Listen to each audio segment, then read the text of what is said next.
El 10 de septiembre de 2025, el panorama político estadounidense fue sacudido por el asesinato del activista conservador Charlie Kirk.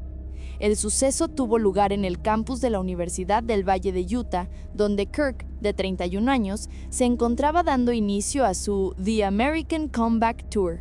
El evento, organizado por su grupo Turning Point USA y al que asistían unas 3,000 personas, se celebraba en el patio Sorensen Center bajo una tienda de campaña blanca. Aproximadamente a las 12:20 p.m., apenas 20 minutos después de que comenzara su intervención, Kirk recibió un único disparo en el cuello. El momento exacto del tiroteo se ha documentado a través de videos en redes sociales que capturan la tensión que precedió al acto. Kirk estaba en una sesión de preguntas y respuestas y un espectador lo interpeló sobre la violencia armada. Un testigo presencial, Eva Terry, relató a CNN que el activista acababa de ser cuestionado sobre el número de tiradores transgénero en los últimos 10 años, a lo que respondió, demasiados. Cuando el espectador le preguntó sobre el número total de tiroteos masivos, las últimas palabras grabadas de Kirk fueron, contando o no la violencia de bandas delictivas. Segundos después, se escucha el disparo y él se desploma. Charlie Kirk emergió como una de las figuras más influyentes del movimiento conservador en Estados Unidos, convirtiéndose en un aliado cercano del expresidente Donald Trump y en una voz prominente entre los jóvenes votantes republicanos. Cofundador y director ejecutivo de la organización Turning Point USA, Kirk se labró una reputación como un guerrero cultural que no temía adentrarse en los campus universitarios, a menudo hostiles a las ideas conservadoras, para debatir y movilizar a la derecha. Su ascenso coincidió con el resurgimiento del movimiento MAGA, en el que se convirtió en una figura clave para conectar con la generación Z y los votantes jóvenes. El propio Trump le atribuyó el mérito de haber ayudado a ganar el voto juvenil en la elección de 2024. Kirk era conocido por su estilo de debate, que a menudo se presentaba bajo el lema "Prove me wrong", demuéstrame que estoy equivocado, un formato diseñado para el confrontamiento y la polarización. Su retórica se centraba en la guerra cultural, y su organización promovía una agenda que fusionaba creencias evangélicas con la política de extrema derecha, defendiendo el nacionalismo cristiano y desafiando instituciones consideradas de izquierda como las universidades y los medios de comunicación. El discurso de Charlie Kirk, enmarcado en el concepto de reaccionarismo que busca revertir los cambios sociales, era deliberadamente provocador y polarizador. Su retórica, descrita como divisiva, racista, xenófoba y extrema por grupos que estudian el discurso de odio como el Southern Poverty Law Center, se alimentaba de la confrontación en temas clave de la guerra cultural. Kirk abogaba por una libertad de expresión casi sin límites y criticaba a menudo lo que él consideraba la hipocresía de la izquierda.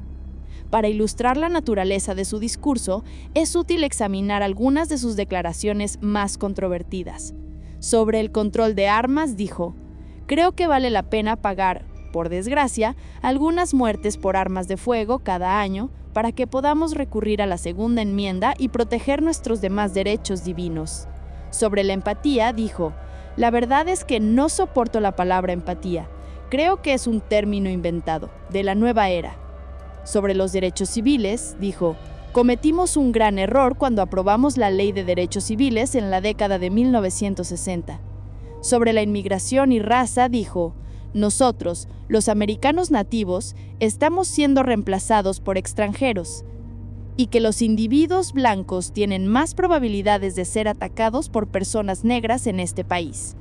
Sobre la religión y política, afirmó que los demócratas representan todo lo que Dios odia. También declaró, «Este es un estado cristiano. Me gustaría que siguiera siéndolo». El análisis del discurso de Kirk y su organización, TPUSA, revela un enfoque estratégico basado en lo que se ha denominado las políticas del miedo.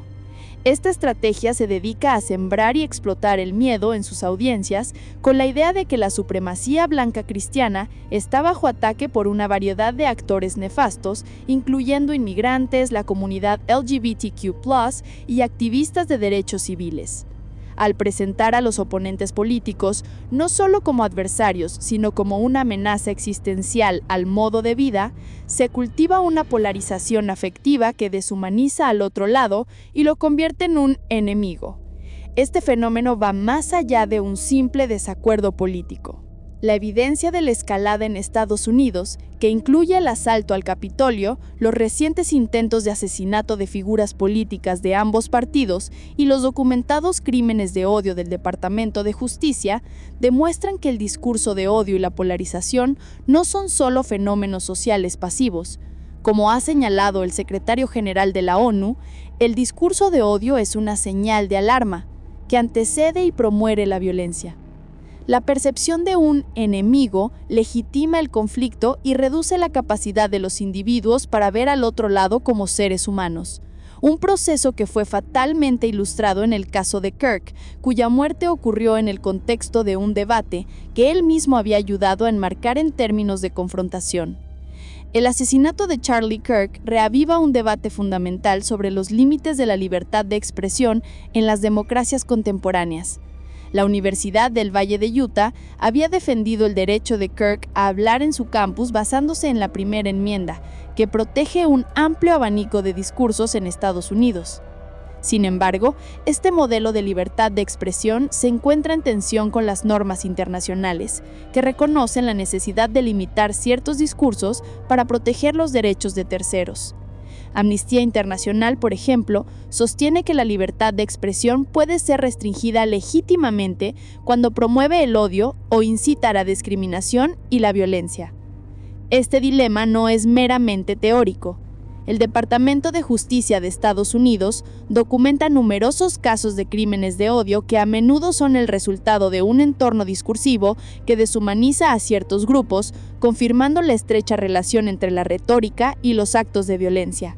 La línea entre un discurso protegido y la incitación a la violencia es a menudo borrosa, y la falta de un consenso claro sobre dónde trazarla ha creado un vacío que contribuye a la hostilidad social. La dificultad de distinguir entre disenso político e incitación se ha visto exacerbada por la proliferación de las redes sociales y la fragmentación de los medios de comunicación. Estos canales han creado cámaras de eco donde la información se consume de manera selectiva, reforzando las creencias preexistentes y eliminando la exposición a puntos de vista divergentes. El discurso de Kirk, que el Southern Poverty Law Center calificó de virulento y de sembrar desconfianza en las instituciones, encontró un caldo de cultivo ideal en estas plataformas. La escalada discursiva en este ambiente digital tiene consecuencias directas. La falta de tolerancia hacia puntos de vista opuestos se radicaliza cuando los adversarios son percibidos como amenazas existenciales, lo que puede legitimar la violencia como un acto de autodefensa o como una respuesta política. El asesinato de Kirk es una manifestación extrema de esta lógica. El hecho de que la violencia física haya surgido del debate sobre un tema divisivo ilustra que el deterioro del diálogo cívico puede socavar la seguridad democrática y generar tensiones sociales que inevitablemente se desbordan en el mundo real. El cine y otras formas de cultura popular no pueden ser neutrales. Como se ha argumentado, incluso una obra de fantasía o de ciencia ficción, sin una intención explícitamente partidaria, inevitablemente recrea valores, estereotipos y modelos de conducta vigentes en la sociedad que los produce. El arte, en su esencia, es un espejo que refleja las tensiones culturales, económicas y simbólicas de su época. Charlie Kirk y su organización comprendían este principio y utilizaron su propia forma de cultura, los podcasts, los debates en los campus y los lemas confrontamientos, como una herramienta para ganar la guerra cultural. El asesinato de Charlie Kirk es un evento trágico y un sombrío recordatorio de los peligros de la polarización extrema en una sociedad dividida. Su muerte no es solo la pérdida de un individuo, sino el resultado de una peligrosa tendencia sistémica. La ironía del suceso, donde una figura que rechazaba la empatía y abogaba por politizar la muerte, fue víctima de un acto de violencia que su propio discurso ayudó a sembrar, es una lección brutal sobre las consecuencias de un diálogo cívico degradado. La respuesta a esta tragedia no debe ser solo la condena de la violencia, sino una reevaluación profunda del discurso público.